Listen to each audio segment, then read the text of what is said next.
Hey guys, welcome to Christian Ethics week number 5. Hard to believe we are over halfway through the course. We are on the downward slope at this point, so I would continue to challenge you to stay up with your work and your reading and be faithful in that. Hopefully you've been enjoying the reading that we've been taking part in the last couple weeks in Eugene Peterson's book called Christ Plays in 10,000 Places.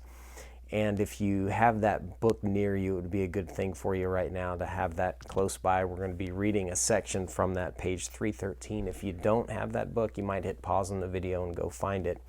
But we're going to be reading through several different paragraphs of what Eugene Peterson describes as how Christians live in community. And the main virtue that we demonstrate to one another in this community is this Christian virtue of Christ-like love. And we'll start there on the third paragraph on page 313. He says, a primary task of the community of Jesus is to maintain this lifeline cultivation of love in all the messiness of its families, its neighborhoods, its congregations, and its missions. And love is intricate, it's demanding, it's glorious, it's deeply human and God-honoring. But here's the thing, it's never a finished product. And Peterson understands this. He was a local church pastor for 40 years, knows what it means to be faithful to a local church of people seeking to live together in community and to demonstrate this virtue of love back and forth with one another. He says it's never finished. And if you skip down to the fourth paragraph, he says, belief and behavior are essential. But as the defining mark of the Christian, they lack one thing, and that is relationship.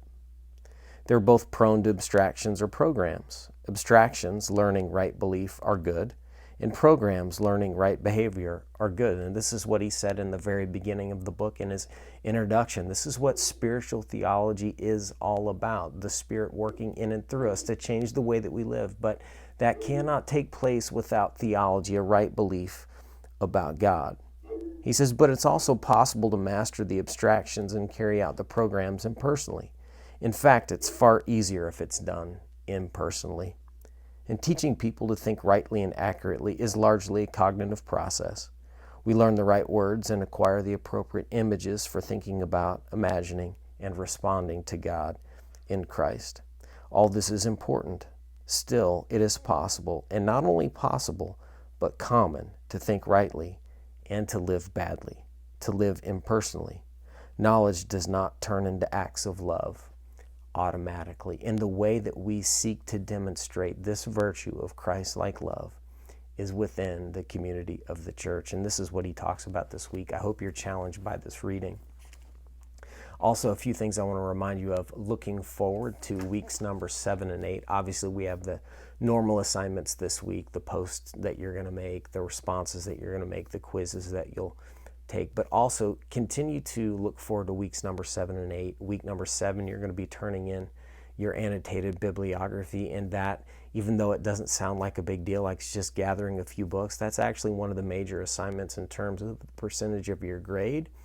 And the harder that you work on this, the more work that you do on your annotated bibliography, really developing a purpose and a thesis statement for your Christian ethics and leadership paper, the sources that you're going to cite and the summary of these different sources, the more that you put into this week, the easier the writing of the paper should be in week number 8. So make sure and be thinking about that annotated bibliography. Also, in week number 8, you're going to be turning in this paper. If you look at the different folders online for those weeks of the course, there's going to be ideas for these topics, ideas that you're going to be reading as we continue on our textbook reading. So make sure and focus in on that weeks 7 and 8, at least looking forward to that, thinking about the topic and how you're going to develop this topic in the annotated bibliography, as well as doing the week-to-week reading and work here in weeks 5 and 6. So if you have any questions, continue to improve on your work. I know that everyone's been doing a pretty good job up to this point. I've been writing comments on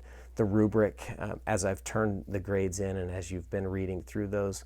Please let me know if you have questions on those comments or any way I can help you continue to improve what you're already doing. So I appreciate your hard work. Continue at it.